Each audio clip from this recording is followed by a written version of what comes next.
നമ്മൾ സ്ഥലം കൊടുത്തിട്ട് നമ്മൾ എല്ലാ സൗകര്യങ്ങളും ചെയ്തു കൊടുത്ത് നിർമ്മാണം നടത്തുന്നിടത്ത് ആ നിർമ്മാണത്തിലെ കമ്പനിക്കാർ അവരിഷ്ടം പോലെ അഴിമതി നടത്തി കാര്യങ്ങൾ ചെയ്യുമ്പോൾ ഞങ്ങൾക്കൊരു റോളും ഇല്ല, ഇതെല്ലാം കേന്ദ്രമാണ് ചെയ്യേണ്ടതെന്ന് പറഞ്ഞാൽ എന്ത് നിരുത്തരവാദപരമാണ്?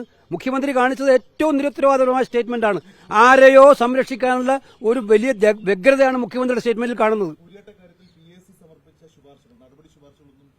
അല്ല, ആ നടപടി ശുപാർശയുടെ ഭാഗമായിട്ടാണ് അവർ ഞങ്ങളോട് പറഞ്ഞത് കേരളം മുഴുവൻ സെക്യൂരിറ്റി ഓഡിറ്റ് നടത്തും. ഈ സംബന്ധിച്ച് ഈ കമ്പനികളെ തന്നെ ബ്ലാക്ക് ലിസ്റ്റ് പെടുത്തുന്നതിനുള്ള നടപടി സ്വീകരിക്കും. ഇതൊക്കെ പറഞ്ഞാൽ ഞങ്ങളെ സംബന്ധിച്ചതും ഞങ്ങളുടെ നടപടിക്രമങ്ങൾ അനുസരിച്ച് പാർലമെന്റ് റിപ്പോർട്ട് നടത്തി കൊടുത്തു കഴിഞ്ഞാൽ പിന്നെ 3 മാസം കഴിഞ്ഞിട്ടാണ് ആക്ഷൻ ടേക്കൺ റിപ്പോർട്ട് ഞങ്ങൾ വിളിക്കുക.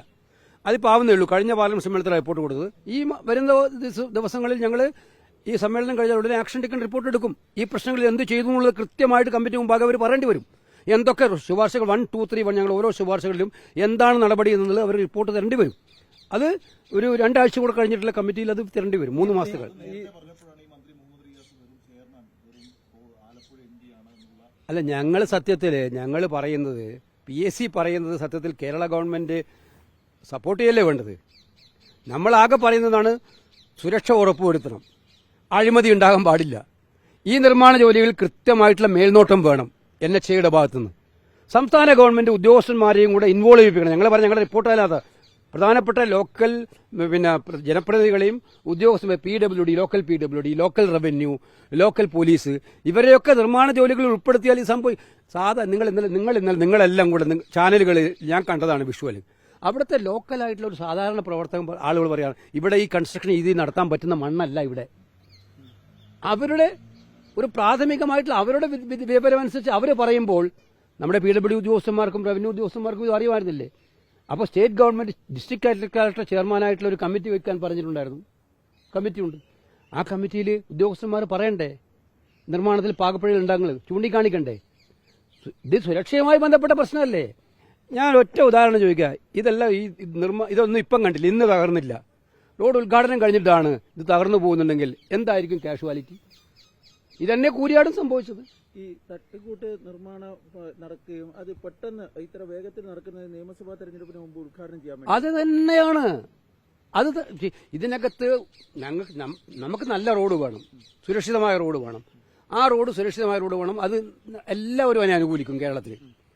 പക്ഷെ ഇത് ഒരു ടാർഗറ്റ് ഇട്ട് ഇത്ര ദിവസത്തിനുള്ളിൽ കംപ്ലീറ്റ് ചെയ്യണമെന്ന് പറഞ്ഞ റോഡല്ലല്ലോ ഇത്. കാരണം ഇത് എത്രയോ കാലം നിൽക്കേണ്ട റോഡ്, അതിലൂടെ ലക്ഷക്കണക്കിന് യാത്ര ചെയ്യേണ്ട റോഡ്, അതിന്റെ സുരക്ഷിതത്വം ഉറപ്പുവരുത്തി കൃത്യമായിട്ട് കാര്യങ്ങൾ നടക്കുന്നവർ മാത്രമല്ല, ഇതിനകത്ത് നിങ്ങൾ മനസ്സിലാക്കേണ്ട പല കമ്പനികളും അത് ഈ ഏറ്റെടുത്ത കമ്പനികളെല്ലാം നടത്തുന്നത് അവർ സബ് കോൺട്രാക്ട് കൊടുത്തിരിക്കുകയാണ്. പല കമ്പനികളും സബ് കോൺട്രാക്ട് ഡിഫറൻസ് അത് ഞാൻ ഡീറ്റെയിൽ ആയിട്ട് വരുന്നുണ്ട്. അതിന്റെ ഡീറ്റെയിൽസ് എടുത്തിട്ടുണ്ട്. അതുമായിട്ട് പിന്നെ വരുന്നുണ്ട്. അടുത്ത ദിവസങ്ങൾ പാർലമെന്റിലും ഇത് സംബന്ധിച്ച് സംസാരിക്കാൻ ആഗ്രഹിക്കുകയാണ്. കാരണം നമ്മൾ ഞെട്ടിപ്പിക്കുന്നത് ഇതിലാണ് ഈ എടുത്ത കരാറുകാർ സബ് കോൺട്രാക്ട് കൊടുത്തിരിക്കുന്നത്. ഈ മണ്ണിന് തന്നെ വലിയ കഴിമതി നടക്കുന്നുണ്ട്. നമ്മുടെ കായലിൽ നിന്നാണ് ഈ മണ്ണ് മൊത്തം വരുന്നത്. അതിന്റെ ക്വാളിറ്റി നോക്കിയിട്ടല്ല ഈ മണ്ണ് ഉപയോഗിക്കുന്നത്, നിർമ്മാണത്തിന് ഉപയോഗിക്കുന്നത്. ഇതെല്ലാം എല്ലാ വിദഗ്ധർക്കും അറിയുന്നതാണ്. ഇതിലൊക്കെ അഡ്വൈസ് ചെയ്യേണ്ട ഉത്തരവാദിത്വം സ്റ്റേറ്റ് ഗവൺമെന്റിനില്ലേ? ഇതൊന്നും സ്റ്റേറ്റ് ഗവൺമെന്റിന് അറിയില്ല. ദേശീയപാതയാണെന്ന് പറഞ്ഞിട്ട് ഇതെല്ലാം ഒഴിഞ്ഞു മാറിക്കഴിഞ്ഞാൽ വൻ ദുരന്തം വന്നു കഴിഞ്ഞ് നമുക്ക് രക്ഷപ്പെടാൻ പറ്റുമോ? അപ്പൊ അത് വളരെ നിരുത്തരവാദമല്ല സ്റ്റേറ്റ് ഗവൺമെന്റ് ഇക്കാര്യത്തിൽ NHAയുടെ ഭാഗത്തുനിന്ന് വീഴ്ച ഉണ്ടായിട്ടുണ്ട്.